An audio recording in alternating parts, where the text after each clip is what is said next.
Hello, my name is Sam, and due to my student number ending in 4, I have been assigned the topic of IP, also known as Internet Protocol.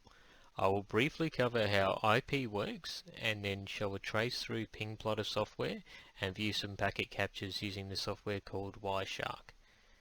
Internet Protocol performs internet working to transfer datagrams outside of the usual boundaries of a standard network, and is the foundation of the Internet as we know it today. The Internet is made up of a global network of computers, each connected to the Internet using a unique identifier known as an IP address. I will use a simplified TCP/IP protocol stack to explain the process of how data is transferred using Internet Protocol. Starting with the application layer, the data being sent is broken down into smaller chunks of data referred to as packets.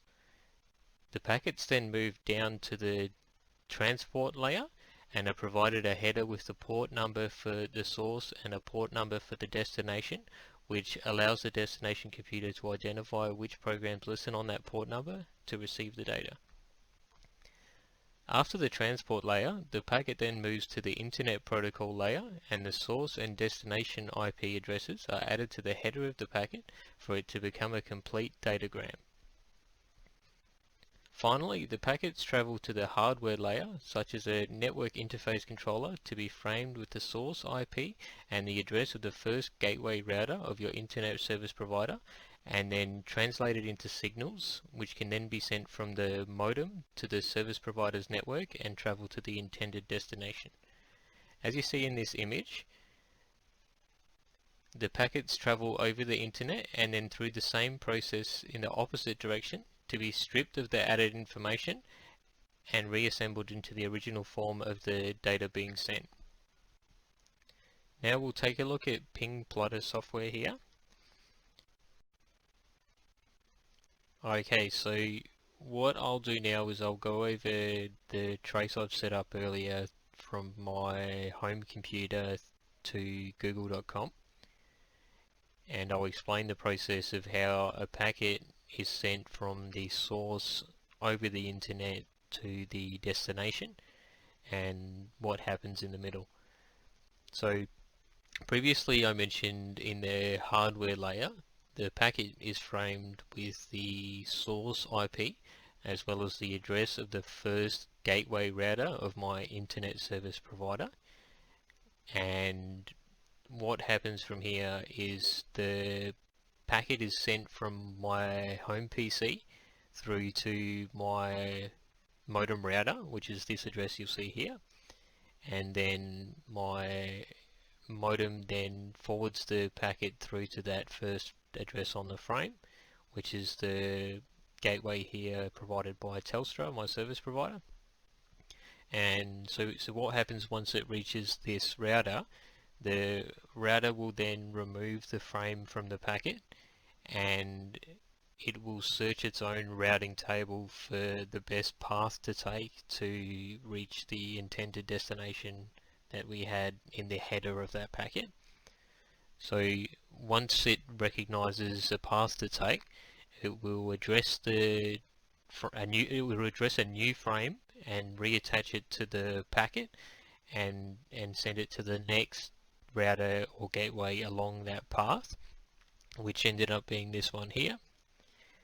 And from here the process repeats, so each router, upon receiving the framed packet, removes the frame, searches its routing table, and then passes it on to the next router along that path, and continues until eventually reaching Google, as you'll see here. So in this software you'll see that the time in milliseconds between each destination is listed, as well as the time for a round trip of that packet to be sent and then received back as a confirmation. So you'll see it's taking roughly 60 milliseconds on average, with my quickest trace being 57.9 and the current being 59.4. What I'll do before we move on to Wireshark software is I'll set up a new trace, and we'll just see how it goes through. So for this one, I'll just use Telstra, www.telstra.com, and so the same process occurs where my home network passes the file along to each router on that path to the destination, and then finally reaches the destination of Telstra.com. So from here, what we'll do is we will have a look at Wireshark. Okay, so I'll just briefly explain what Wireshark does. So Wireshark analyzes the network protocols occurring on the network you're currently a member of. So with this one, I provided a scan here from earlier. The reason I'm not doing a live scan is just that there's a lot of traffic going on and we wouldn't be able to specifically see one individual thing without stopping it and focusing on it. So this is just one I've provided earlier, and as I scroll through here, this was only this was only scanning for about 10 seconds or so, maybe 15, and throughout that, as you'll see, there's thousands of framed packets being transferred through. What I was doing as a demonstration during this part is I played a YouTube video in the background. So the source of these packets is coming from this IP address, and in this case it would be YouTube, and the packets are being sent through to my home network, to my home PC, which is the local IP address you see here. So Wireshark, it allows you to look at all of these packets and see in the background what's actually occurring, rather than just watching a video and not really knowing what's going on in the background. At least you can see that there's thousands of packets being transferred for you just to watch that simple video. So in this one here, you can look at more detailed information. You can see the time of arrival of that packet.